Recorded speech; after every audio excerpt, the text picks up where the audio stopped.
Thank you, Mr. Speaker. I now move that we recognize Representative Gary Alejano. The distinguished Representative Gary Alejano is hereby recognized. Thank you, Mr. Speaker. Magandang hapon po sa inyong lahat. To the DA family, magandang hapon po. Before I ask my question, I would like to read something based on the paper of a Coast Guard officer, Commander Gavan, on the issue of Organized National Engagement 1 at sea. The Philippines is a maritime and archipelagic nation.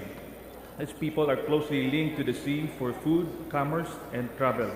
In fact, 55 of its 75 provinces are located along or in close proximity to its 1,850 kilometers coastline, the fourth longest in the world.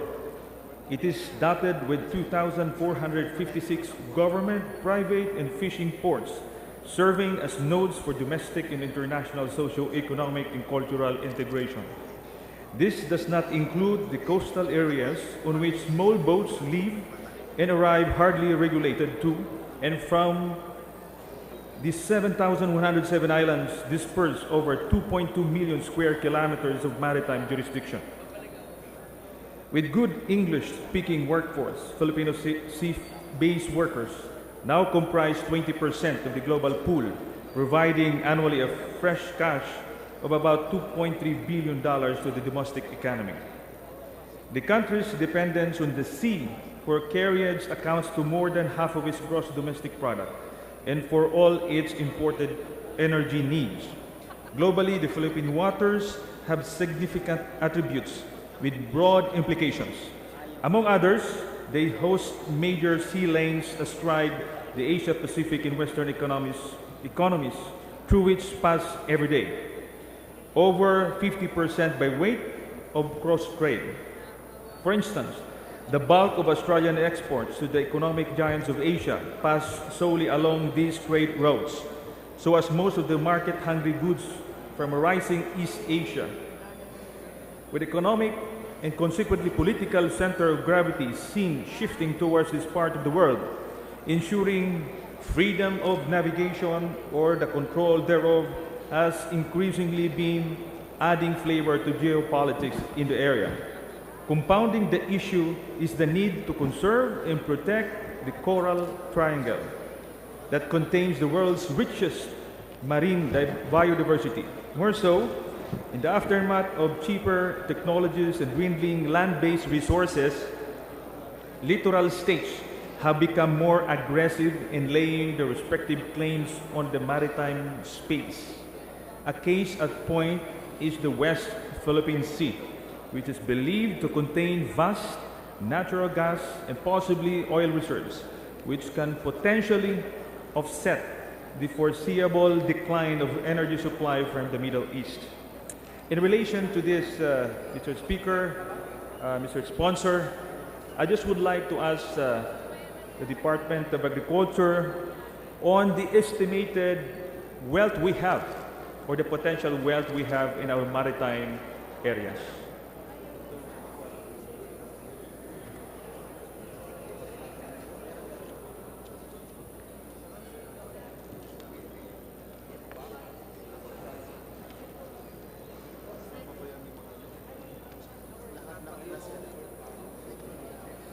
Your Honor, Mr. Speaker, the Department of Agriculture has a breakdown amounting to about 75 trillion pesos. The breakdown is as follows. There is about 45.79 trillion in coral reefs, 2.4 trillion in mangroves, 0.14 trillion in seagrass, and 26.69 trillion in our continental shelf. So that totals up to 75 trillion, Your Honor. Thank you, Mr. Sponsor. Napakalaki po yan, 75 trillion pesos. Kung may tanong ko lang po, kung doon banda sa marine resources, sa isda at ano pang ibang mga marine resources, maliban doon sa oil and gas na potential na pwedeng makuha doon, mga magkano po ito lahat? Doon lamang sa isda, sa mga share. Your Honor, actually, that is just aquatic resources. We did not include So okay. the 75 trillion is just aquatic resource. It does not include the potential for minerals, gas, and other exploratory resources that we might have in those areas.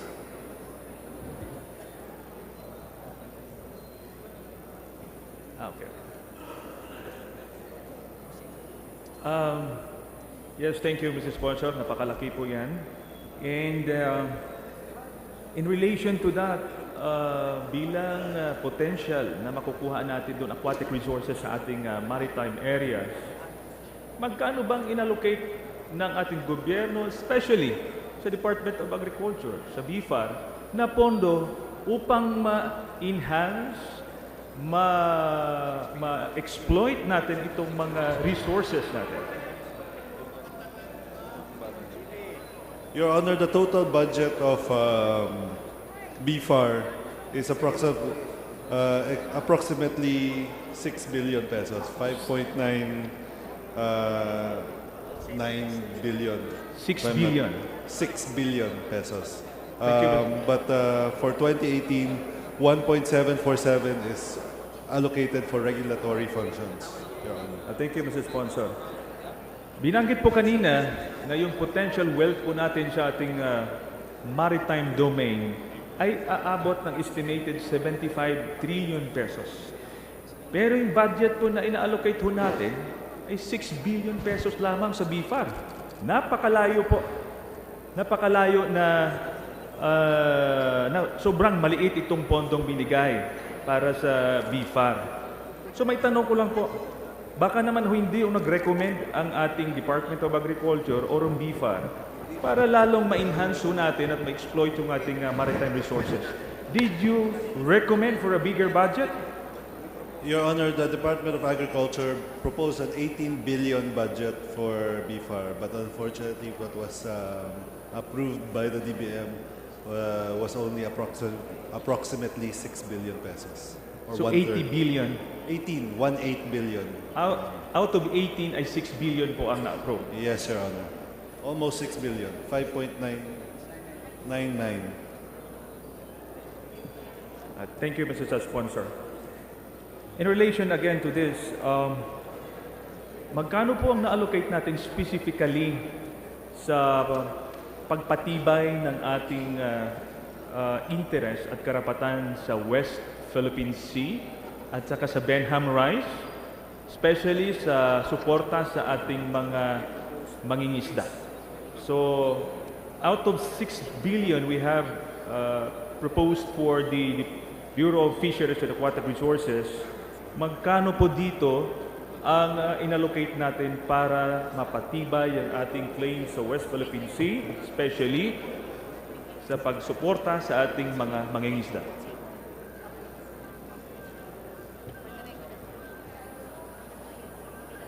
For the regulatory, Your Honor, 1.747 billion was allocated, but that's for the whole Philippines.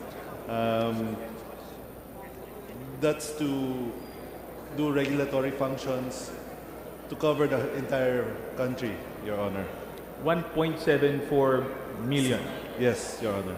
But that is only for the function of regulation. Yes, Your Honor. I think, Mr. Chair, Mr. Sponsor, hindi po natin na-address specific yung pondo na para itulong natin na magpatibay ng ating claims doon sa West Philippine Sea. I understand the Department of Agriculture through the Bureau of Fisheries ay mayroong mga bangkang binigay sa ating mga mangingisda. Pero itong mga bangkang maliliit ay para lamang sa mga municipal and coastal fishermen. Pero yung mga nangingisda, pumapalaot doon malapit sa Spratly Group of Island at saka sa Scarborough, meron po ba tayong suporta sa mga grupong mangingisda ito?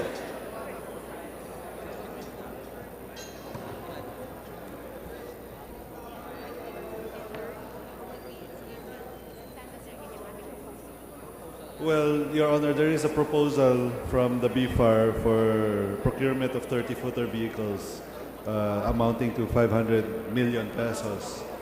Um, Unfortunately, it wasn't approved by the DBM, Your Honor. 500 million po 500 million. for 2018 That was the proposal, but it was not for the approved. procurement of 30-footer vessels 30-footer to vessels. patrol How many vessels international po? waters, Your Honor. Mga ilang piraso po yun?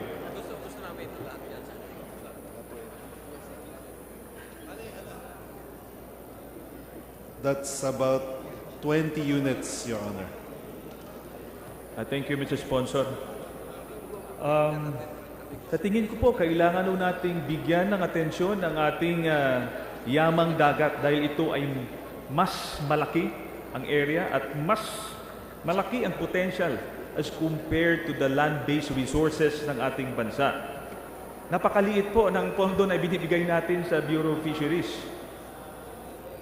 So in effect po, doon sa mga nangingisda sa Panatag, Scarborough at saka doon sa West Philippine Sea ay halos wala po tayong suporta diyan sa ating mga mangingisda. And I hope na sana po ay mabigyan ng atensyon ito dahil sila po ay hindi alam kung paano ano ang gagawin, especially sa conflict po natin sa West Philippine Sea.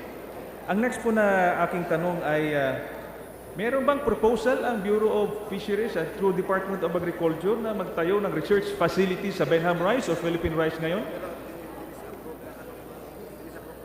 Yes, there is a proposal, but unfortunately, as of now, it is not within the priorities of the administration to put up the research facilities in that area.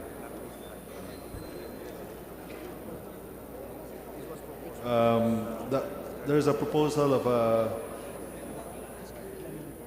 4.1 billion BFAR offshore station, but it was disapproved to prioritize other programs of the administration.